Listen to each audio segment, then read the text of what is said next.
Hi all, I'm Leslie from the Center for Gender Equity, and being as we were doing some social distancing and self-quarantining, I was trying to think of ways to connect virtually, and I thought it might be nice to kind of bring you into my home and make some vegan challah, and we could talk about one, making challah, but then also how that relates to gender since I am working at the Center for Gender Equity. And traditionally, making challah and really a lot of the practices of Shabbat are associated with women. And it's often been seen as kind of a gender binary or perhaps an artifact of patriarchy, but it also has the potential to be taken up as a feminist experience.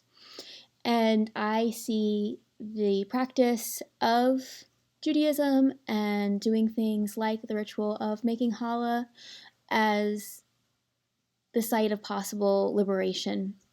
And I really think it gets at what Judith Plasko, who is a feminist theologian, when she talks about, and this is a quote, talking about divinity is also surprisingly intimate.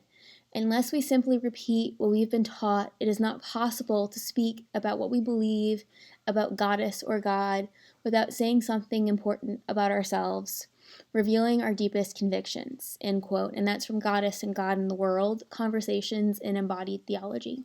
So today, as we go through the process of making vegan challah, I suppose it says something about my dietary habits and also my take on religion. I hope you enjoy. Thank you. To get started with our vegan challah, I'm going to go over the ingredients. It's going to be sugar. Right now I only have brown sugar. I usually use granulated, but you go with what you got. Yeast, baking powder, melted coconut oil, flour, and salt. And you'll see the ingredients are very basic and simple. And part of that is this idea that it's a metaphor for us. So bread is very basic ingredients, it comes together and it's more than the sum of its parts. And it can be a metaphor for us as people, humans. We're also very basic parts, but we can also come together and be more than the sum of our parts. And even humans as a whole, we can come together as a community and be more than we are as individuals. Our impact can be amplified. So we're going to start by getting the yeast going, which I've already done. And it's a packet of yeast, a pinch of sugar, and a cup of warm water.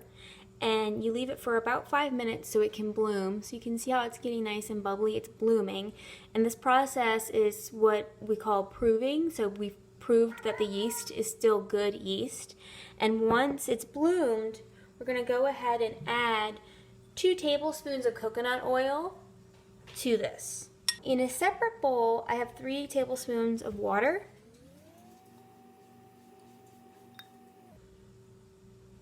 And I'm going to add 3 tablespoons of melted coconut oil to that. And then I'm also going to add 2 teaspoons of baking powder. And there, you hear it fizzing? It's basically like the volcanoes that we'd make in science class in elementary school. It's just the reaction between the baking powder and the water. So once that happens and it's nice and dissolved, you can put that over to the side as well. We're then going to get our main mixing bowl.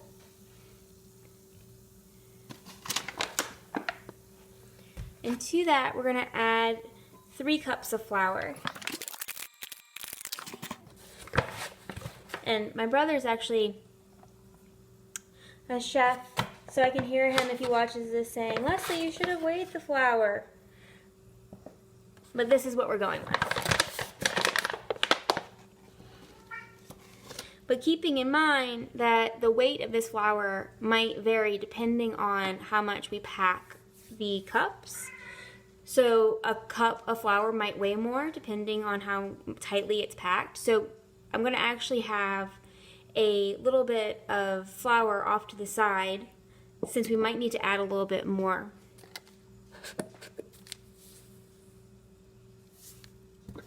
I'm then going to add some salt. And you want to make sure that the salt is really mixed in so it doesn't come into too much contact with the yeast, since it can kill the yeast.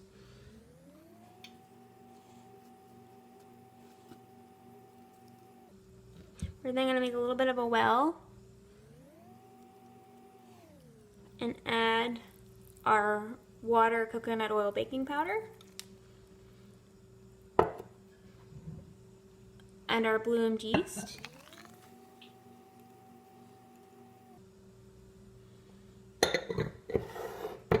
And then we'll start mixing. I mentioned that my brother's a chef. Everyone in my family is known for being a really nice, great cook. So my brother's a chef, my mom's a great cook, my grandma was an absolutely wonderful cook. My big grandma, I grew up in a multi-generational house with my grandparents, my great grandma, my parents, and my brother, and I called my great grandma my big grandma. And she used to make bread a lot. Which is all to say that considering all the people in my family that are really wonderful cooks, it's kind of funny that I'm the one making this video right now. But here we are.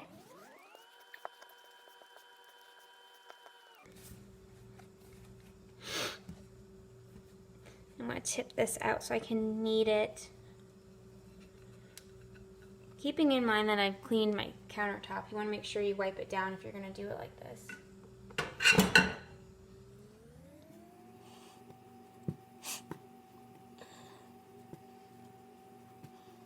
And it's starting to smell like bread. Making bread is very relaxing since you don't have to really think too much. You're doing things more with your body. Puts you into a little bit of a mental space that's different from that kind of overthinking space. And just kind of, when you start to smell it, it puts you in that place even more. Relaxing. I also kind of love the ritual of making challah. And being in a different space and having that ritual is also one of the reasons I really like to mark Shabbat. In the world we live in now, things can start to kind of feel like every day blurs into the previous day. You're supposed to kind of be on your phone, you're supposed to be texting people, you have these apps, you're always on, always accessible, and every day just kind of starts to feel the same. And marking Shabbat is a way of saying no, not every day is the same. It's a way to have ritual and time. Shabbat is the sanctification of time over space. So it says that we are marking time as we go through the world. And it's really nice to have that. To be able to mark time.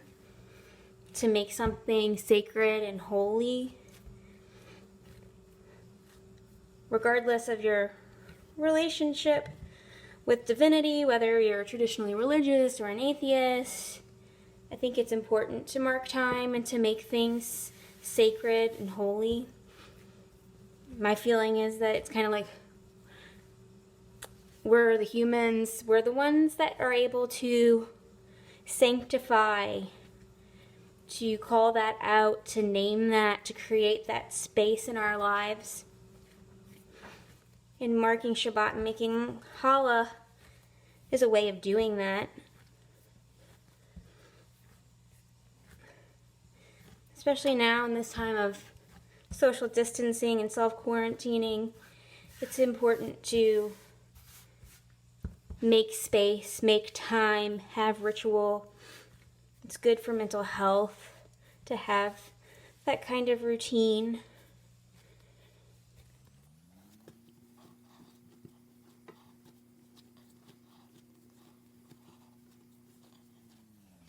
All right, so it's starting to come together.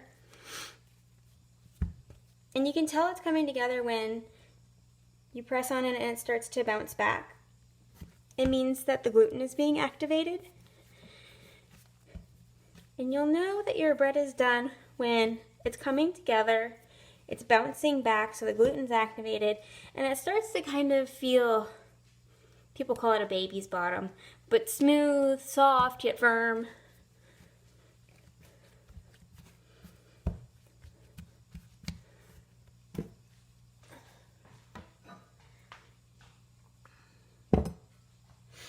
And so what we want to do now is take some more of that melted coconut oil and oil a bowl.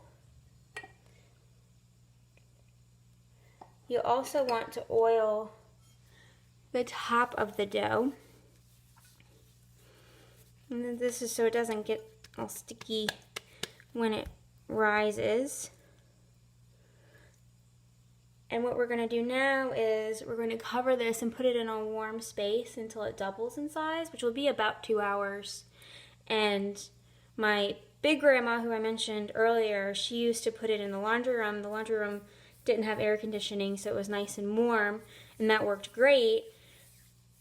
But I think what I'm going to do is turn the oven on and not put it in the oven, but just near the oven so it can double in size, and we'll go from there.